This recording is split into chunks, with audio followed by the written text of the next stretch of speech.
Let's talk about 25 years of The Undertaker. Let's talk about let's talk about The Undertaker for a moment. Let's talk about the dead man, the phenom, the reaper, the man in the black hat with the black suit, looking like Florence Gale or something like that. I don't know shit. But uh, I want to start by talking about 1990, November 22nd of 1990. That's when it all started. At that time in 1990, just to kind of give everyone a little history lesson, at that time, I was getting away from the whole MC Hammer Vanilla Ice deal back in that time because I was um, I was trying to get back into my metal mojum, right?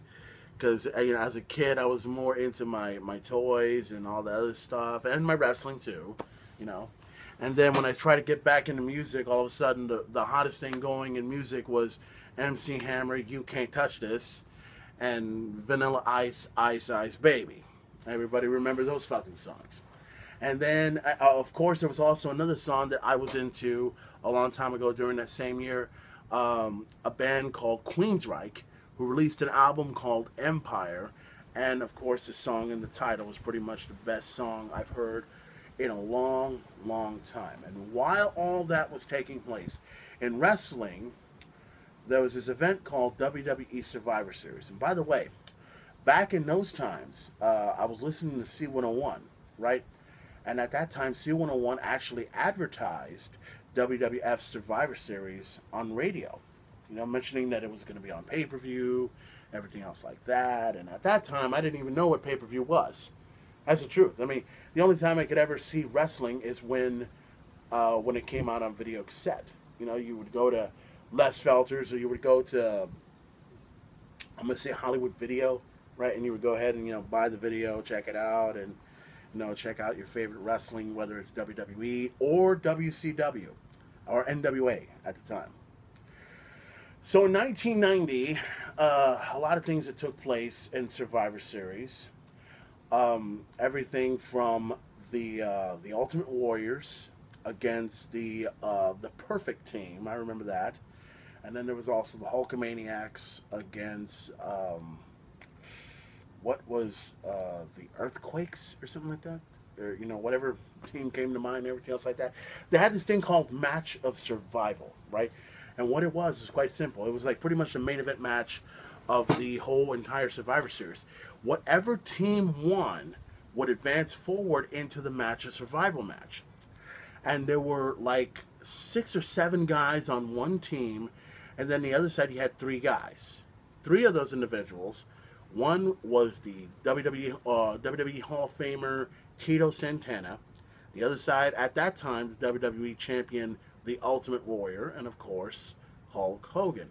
And they took on members. I think the Million Dollar Man was in it, the model Rick Martel, the Warlord. There were like, I don't know how many guys in that team, but each of them were getting eliminated one by one by one by one, like that. But during that entire Survivor Series, there was one epic moment that took place on that particular night. The Million Dollar Man had a team, okay?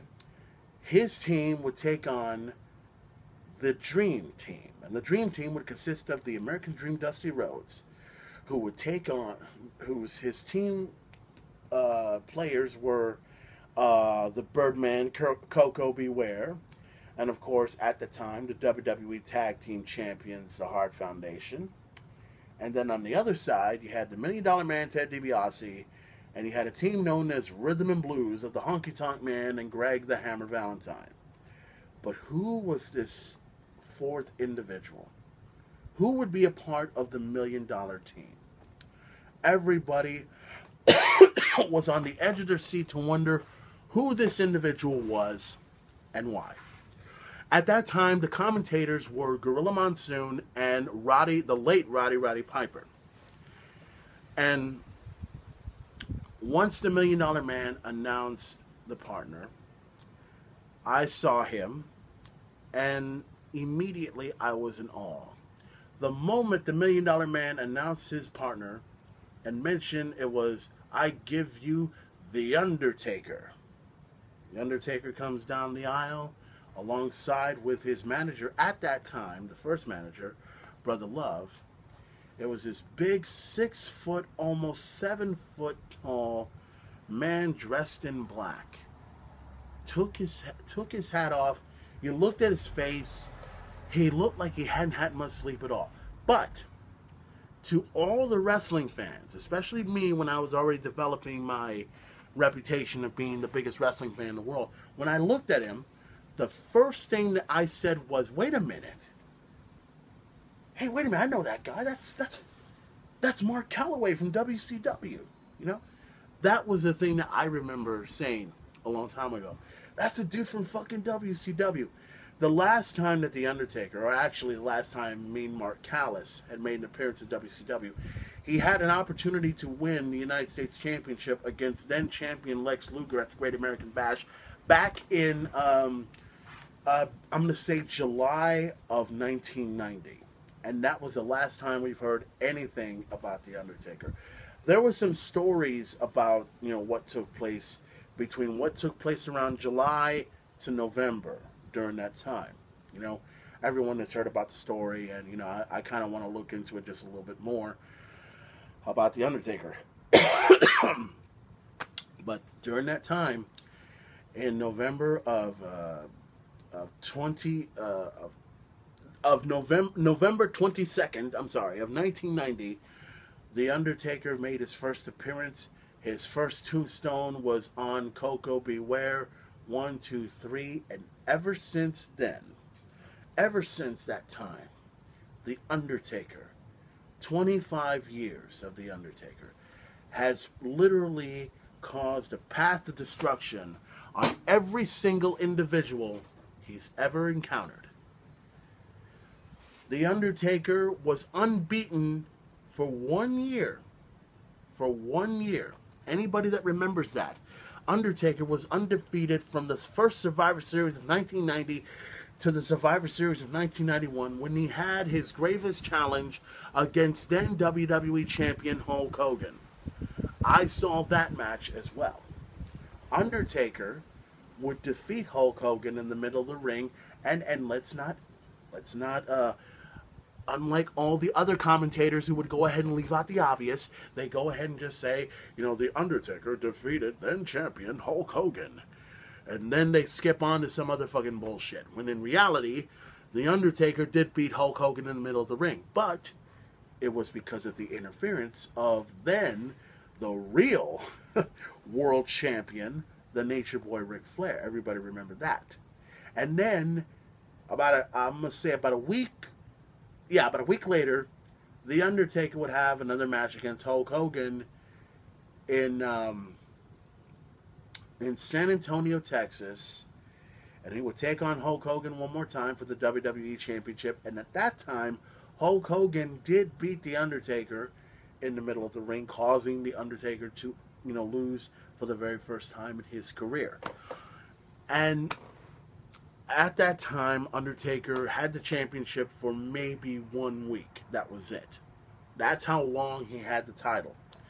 But ever since then, The Undertaker has been through many matches with not just Hulk Hogan. He went through Jake the Snake Roberts. He went through Papa Shango. He went through Kamala. He went through everyone during his path of 1992, 1993, 4, 5, and so forth. Transformed himself from being the man in black to being the American Badass. From being the American Badass to being a destructive son of a bitch. And that's what he's become ever since then. Holding the greatest WrestleMania streak in the history of WWE. Holding the streak from 22 or 21 at that time and only to have that taken away from him by Brock Lesnar. So now The Undertaker returns back to where it all started 25 years ago. And he is teaming up with his brother Kane to take on the Wyatt family. 2 members of the Wyatt family.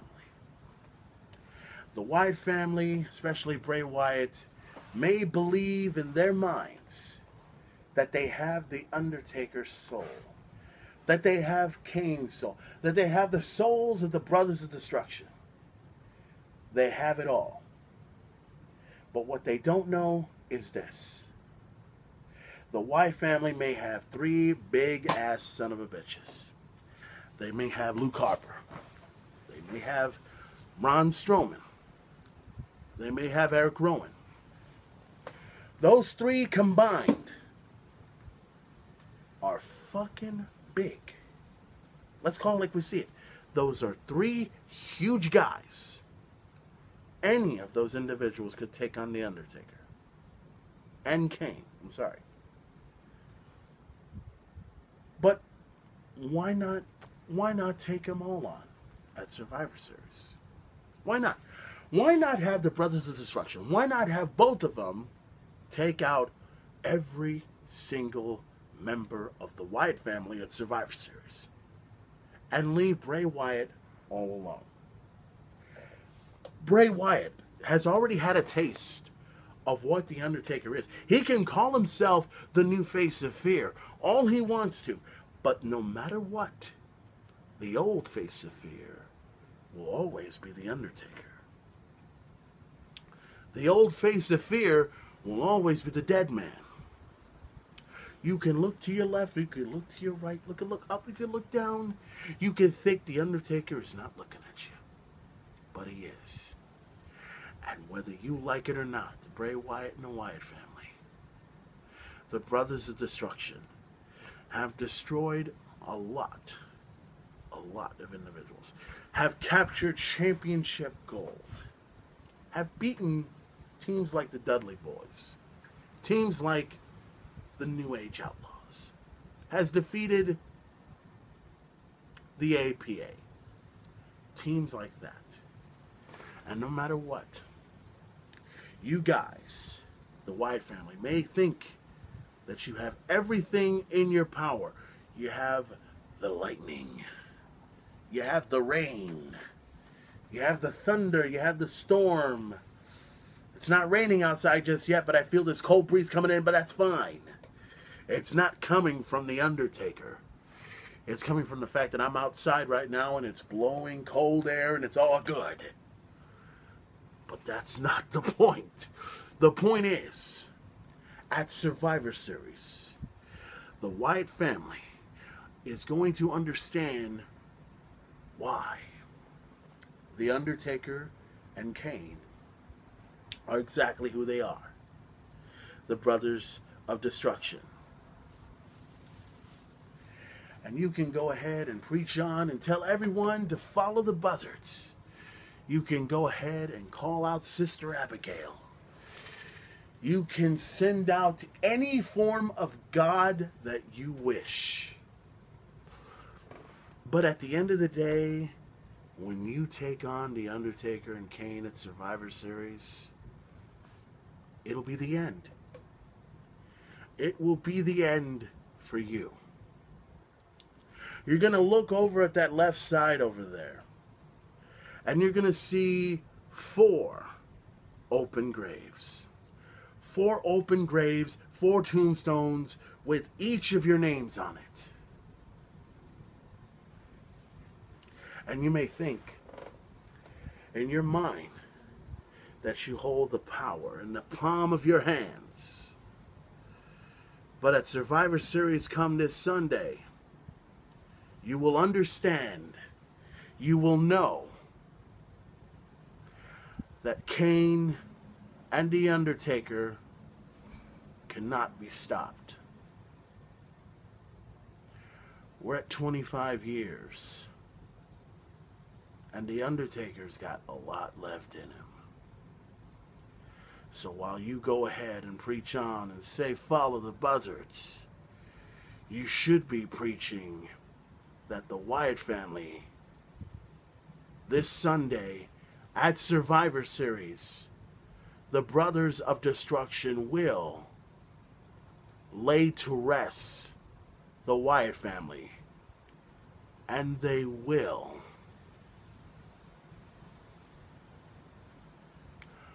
Rest in peace.